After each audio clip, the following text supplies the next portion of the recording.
Well, this is a story it's really tragic actually, because this is the story of a brave diver who went back to save his buddies. Now, I'm not a diver. I wouldn't know one end of an oxygen tank from the other, but I know it's dangerous. And I think most divers are aware that there's an element of risk in their sport, like with many risky sports, that they're willing to take. But every once in a while, you'll find a tragedy which really hits you. And this one did for me.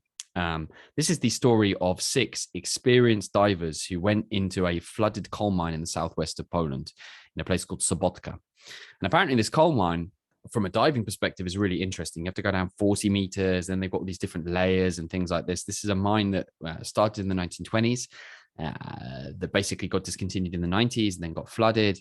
So from a diving perspective, this is really interesting, but it's not a safe diving site at all. Apparently a 46-year-old lady died there in 2019. So this team of experienced divers who were on a training exercise in this private diving space, inevitably, I think it got into some kind of trouble because 4 were able to come back from the exercise they did.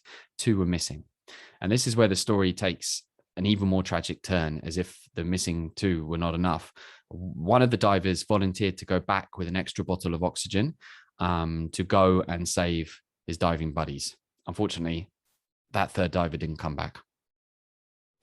So sadly, Polish authorities who rushed into action have discovered now the bodies of all 3 of the divers involved in this. So that's 3 divers and 3 families left with tragedy, and probably questions as to exactly how it's possible that so many of them could not have come back from this particular dive. I think part of the reason why people are willing to volunteer to go into danger is maybe they don't necessarily realize how dangerous it is. But I think that when this 3rd person went back in with that bottle of oxygen, he wanted to do something to save probably his friends, to go back and help. Sometimes I know we can ask ourselves questions around, why would you risk your life, and why would you do something that you knew was dangerous? And many people who aren't divers will probably say, well, like, what can you expect? 40 meters down, pitch black, so dangerous. It's hard to even believe that.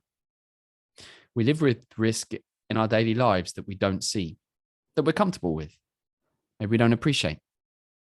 We accept that risk. We go forth into the snow and into the cold. We push boundaries. It's something that sits deep within us. So I can't look at those divers and just go, well, your fault, should have known better.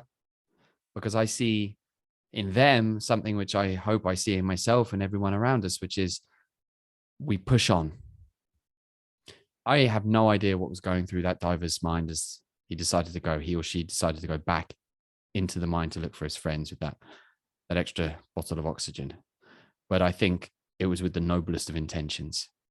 And I hope his or her family, grieving as they almost certainly are now for the loss of a loved one, along with the 2 other divers' families, can find some kind of comfort in that. So obviously the Polish authorities now investigating. There'll be a full investigation as to how and under what circumstances this tragedy happened. And hopefully the families will have some answers from that as well.